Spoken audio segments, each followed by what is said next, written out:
요즘 정말 많이 보는데 별표. 왜 이렇게 책에 별표가 많아? 애들이 그냥 책 풀기 싫으네? 별표. 이거 애매하네? 별표. 그래서 아이들이 별표가 수두룩해요. 근데 왜 수두룩할까요? 학원 가면 다 풀어주거든. 3살 버릇 8까지 간다는 속담처럼 습관이란 게 굉장히 중요하잖아요. 삶의 방향을 좌지우지하는 것 같다고 생각하는데 어떻게 생각하시나요? 어렸을 때 버릇, 특히나 영유 때, 그리고 또 초등 때 이런 버릇들이 정말 끝까지 가는 경우 거의 대부분 그렇죠. 아이들도. 20년 정도 교육 쪽에 계시면서 이건 진짜 바꿔야겠다. 공통적으로 학부모님이나 아이들이 자주 하는 실수들이 있나요? 네, 많이 있는데요. 자세히 들여다보면 정말 작은 거 하나하나 다 조금 바꿔야 되는 게 많아요. 근데 오늘 제가 말씀드릴 거는 한 6가지 정도만 말씀드릴게요. 그중 첫 번째가 이 습관적인 부분인데, 늦게 자면 엄마들이 공부를 많이 한다고 착각을 하세요. 그래서 늦게 자면 좋아하시는 거죠. 근데 사실은 늦게 자는 애들이 거의 늦게 일어나요. 그러면 이 아이들이 습관 자체가 불규칙적인 습관을 하기 때문에 공부를 많이 하는 게 아니고 습관이 이미 무너져 버린다 라고 생각을 하시면 되거든요. 그래서 착각하시면 안 돼요. 늦게 자는 거 좋지 않습니다. 그래서 부모님들은 오히려 늦게 자기보다 공부 시간을 정해놓고 규칙적으로 12시면 12시, 11시면 11시 잘 수 있도록 그렇게 해주시는 게 오히려 훨씬 아이들 공부에 도움이 될 거예요. 이렇게 늦게 잔 아이들이 당연히 아침에 일어날 때 일찍 일어나기 힘들겠죠. 늦게 일어나면 뭘 못하죠? 밥을 못 먹고 가요. 간단한 음식이라도 섭취를 하고 가야 우리 아이들이 공부를 할 때 두뇌 회전도 빠르고 또 당 섭취를 해야 에너지가 발생을 하잖아요. 그런데 아침을 거르는 아이들 같은 경우는 이미 불규칙적인 습관에 길들여져 버리게 되는 거죠. 그래서 이런 부분들을 부모님들이 잘 케어하셔서 일찍 일어나고 또 공부 시간 2-3시간 정해놓고 일찍 자고 아침에는 간단하게라도 음식을 먹도록 해서 보내주시는 게 좋습니다. 세 번째는 뭐냐면 계획을 세워야 스스로 능동적으로 공부를 하거든요. 그래서 스스로 계획 세우는 습관을 들여줘야 돼요.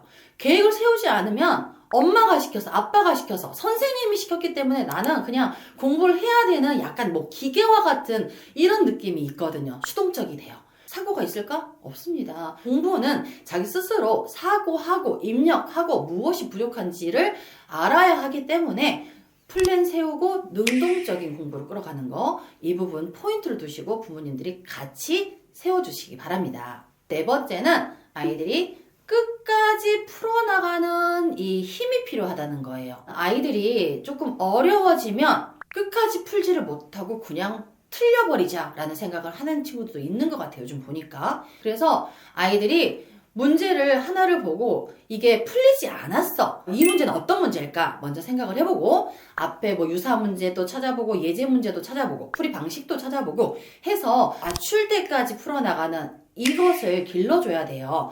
그렇지 않으면 아이들이 어렵다 혹은 틀렸다 하면 틀리고 끝! 이렇게 돼버리거든요. 그럼 공부를 잘할 수가 없겠죠. 그래서 끝까지 풀리는 이 습관을 길러주시면 됩니다. 근데 모르는 건 빨리 넘어가고 다음 공부를 해야 효율이 올라가는 거 아닌가요? 모르는 것을 빨리 넘어간다. 이거는 시험 볼 때는 그렇게 해도 돼요. 왜냐하면 모르는 것을 계속 잡고 있으면 시험 시간이 지나버리잖아요. 지금은 이 시험이 아니라 훈련을 하는 거잖아요. 그래서 모르는 것을 넘어가고 많은 문제를 푼다? 계속 쉬운 문제만 푼다라고 보시면 돼. 그럼 성적이 오를까?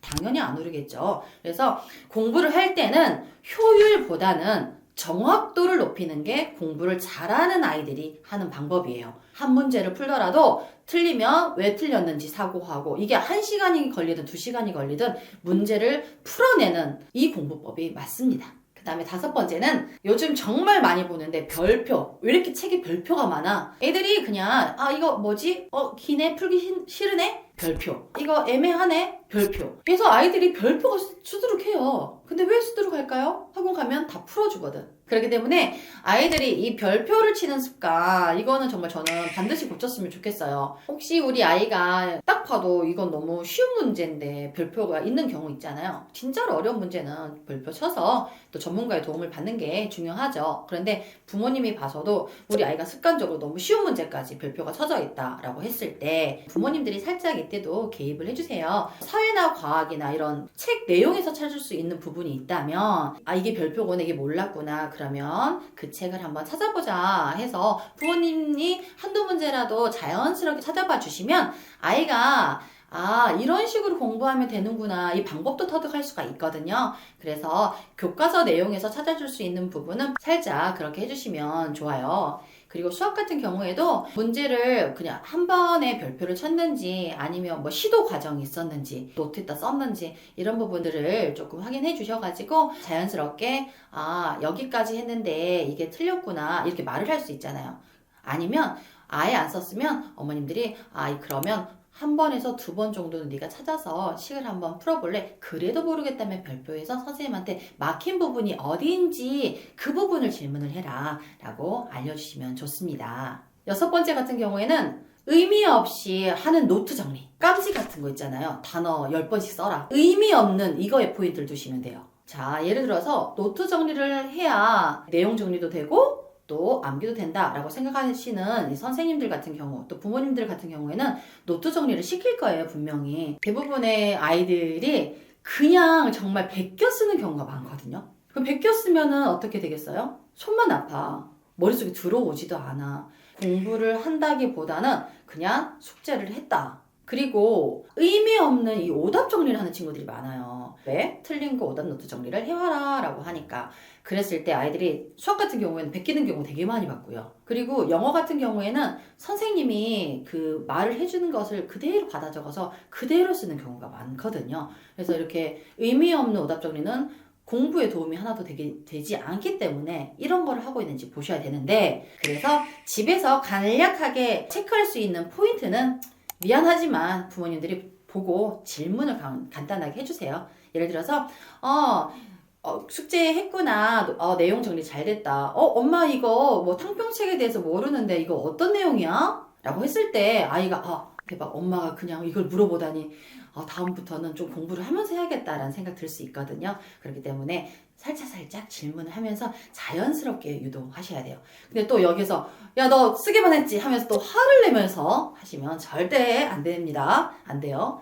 그 다음에 수학 같은 경우에도 계산 문제 같은 경우에는 한 문제 정도는 좀 풀어봐라 하셔도 괜찮을 것 같아요. 엄마가 강압적으로 풀으라고 하면 아이들도 또 싫어할 수 있잖아요. 살짝 학원 선생님하고 이야기를 나눠서 집에서 한 문제는 엄마한테 풀어보라고 전화가 왔네? 거짓말 할 수밖에 없어요. 그래서 한 문제 정도는 식을 잘 푸는지 이것을 확인하시면 되겠습니다.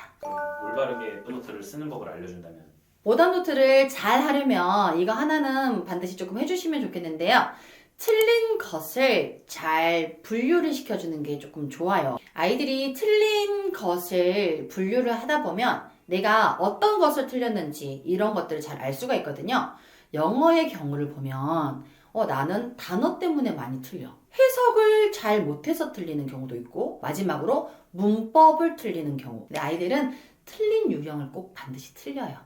근데 틀린 유형을 자기가 파악을 못하고 있으면 안 되겠죠. 그래서 영어 같은 경우에는 그 유형들을 파악해서 정리를 해놓으면 많이 틀리는 경우를 좀 더 줄일 수가 있다라고 하는 거죠. 왜? 그 부분을 좀 더 중점적으로 공부를 하면 되니까. 그래서 오답 정리할 때 틀린 유형별로 정리하면 이게 바로 꿀팁이거든요. 이렇게 정리를 습관을 길러주시면 좋습니다. 6가지 이제 실수하는 것들에 대해서 말씀해 주셨는데 이 중에 하나는 꼭 지켰으면 좋겠다는 이제 강조하고 싶은 한 가지가 있을까요? 네, 있습니다. 이렇게 6가지 중에서 반드시 꼭 오늘부터 지켜주실 거. 그게 바로 스터디 플래너, 학습 플래너, 계획 세워주시는 거예요. 계획은 왜 중요하냐면 아실 거예요. 첫 번째, 3살 버릇 여득한다고 했잖아요. 학습의 규칙, 습관은 초등학교 때부터 시작이에요. 그래서 초등학교 때 잘 습관을 들은 아이들은 중학교에 가서도 특히 고등학교에 가서 빛을 발해요. 자기주도 학습을 할 때. 그래서 초등학교 1학년 때부터 습관을 잘 들여야 하기 때문에 스터디 플래너, 즉 학습 플래너로 습관을 들이는 게 가장 중요해요. 그럼 이 플래너를 어떻게 세우느냐? 제 영상 보시면 학습 플래너 내역이 되게 많이 나오거든요. 한번 참고해 주셔도 괜찮고, 가장 중요한 방법은 부모님께서 우리 아이의 고정시간과 가용시간을 조금 잘 파악을 해주세요. 고정시간 같은 경우에는 뭐 학교나 그 다음에 학원 변경할 수 없는 시간을 고정시간이라고 해요. 그러면 가용시간은 뭐냐? 이 시간들을 제외하고 나머지 우리 아이가 공부할 수 있는 시간이 언제인가, 또 몇 시간인가, 이게 바로 가용시간이거든요. 대부분 그런데 이 가용시간에 혼자 공부하는 것이 진행이 돼요. 자, 만약에 우리 아이가 요일마다 다르겠지만 월요일에는 3시간 정도 가용시간이 있다. 그러면 이 3시간 안에 무엇을 해야 할지가 플래너거든요.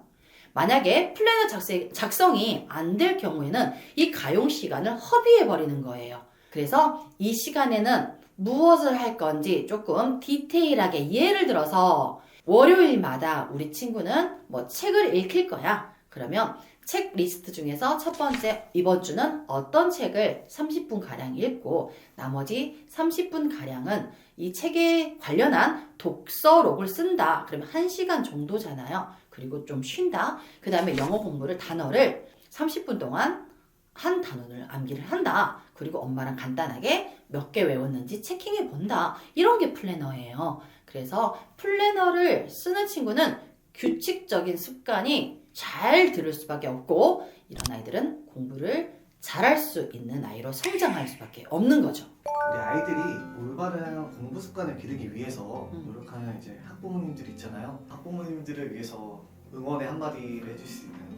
공부 잘하는 아이로 키우고 싶잖아요. 그쵸? 저도 우리 아이들 모두가 공부를 잘했으면 좋겠는데, 우리 부모님들 되게 힘들 거라는 걸 알지만 지금 어렸을 때, 그리고 청소년 때도 부모님의 역할이 가장 중요하다라는 거는 우리 부모님들도 아실 거예요. 그래서 저학년 때부터 뭐 수면 습관이라던가 그 다음에 뭐 식사 습관, 이런 생활 습관들이 가장 기초를 이루는 습관들이잖아요. 그래서 이 습관부터 하나하나씩 천천히, 마음 급해하지 마시고 이것부터 천천히 조금 해주신다고 생각하시면 되고, 또 학습에 있어서는 마찬가지로 공부량을 많이 풀리는 것보다 계획을 잘 세워서 정확하게 풀리는 것, 또 우리 아이가 잘 하고 있는지 부모님께서 하나하나씩 조금 진단하고 체크해 주시는 거, 이것만 조금 신경 써 주셔도 우리 아이가 습관 잘 들이고 공부를 잘 할 수 있는 아이로 성장을 할 수 있거든요.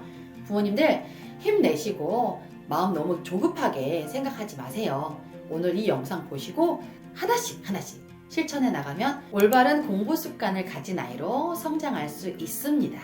이상 성공하는 교육 오미나였습니다. 감사합니다.